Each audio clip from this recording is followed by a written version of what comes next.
main thing I did to attract and address my audience was to really look at the specific music I was going to feature in my magazine.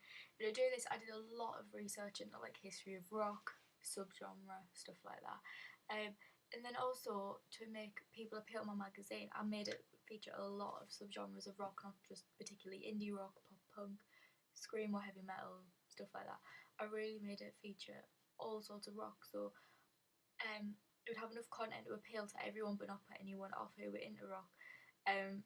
So to do this, I typed in rock, and the rock came up, like the Wikipedia page, and it literally told me like the history of rock from like the 50s up to now.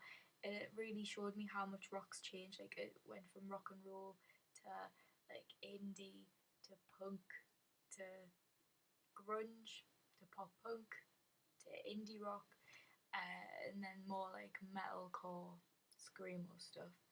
And it really helped me think, like, as well, what stuff's popular now. Like it tells you exactly what's in and what's out. So I thought stuff like, for example, like rock and roll. That's not really a thing, like a current thing that bands you could interview now about it.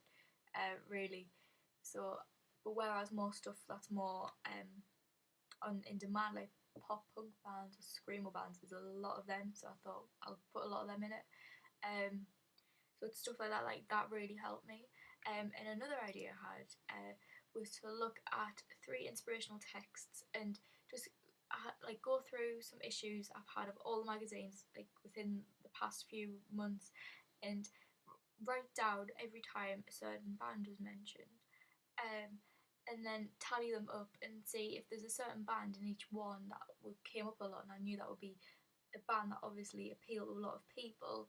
Because it might be like a certain, the way that the style of the music is, it might appeal to certain different people who like different types of rock, or you know. So, for example, Kerrang.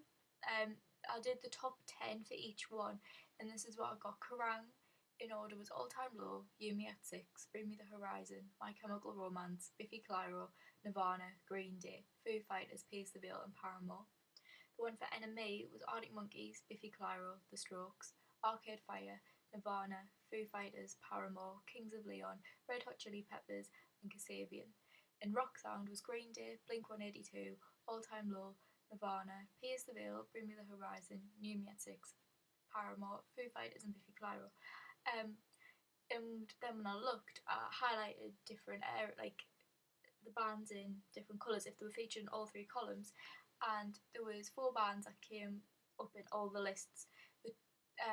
This was Biffy Clyro, Nirvana, Foo Fighters, and Paramore. So I thought them 4 would be really good to include in my magazines, because people obviously enjoy reading about them.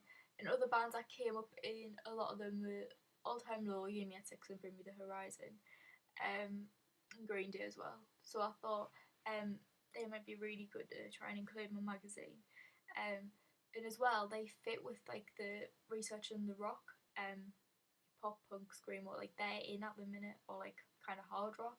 So I thought it all kind of relates and fits in, and looking at all that stuff really helped me realise even what content to include and put on my front cover, to draw people in, and everything just really worked. And when I was, even for example, when I showed my friends it, they said, "Oh yeah, I'd read that because it sounds like the bands who are in it, I'd really want to read about it and stuff."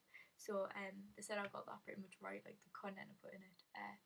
So I'm glad I carried out that subgenre research.